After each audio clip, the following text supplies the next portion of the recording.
शंकर जन्मदिनमिदम् ऐ प्रिय सखे जन्मदिनमिदम् ऐ प्रिय सखे शन्तनोतु हि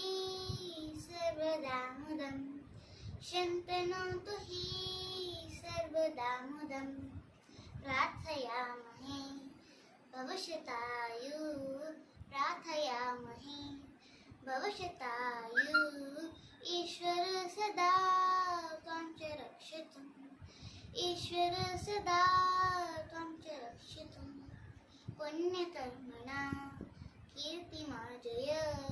पुण्यकर्मणा कीर्तिमार्जय जीवनं तव भवतु सार्थकम् जीवनं तव भवतु सार्थकम् धन्यवाद।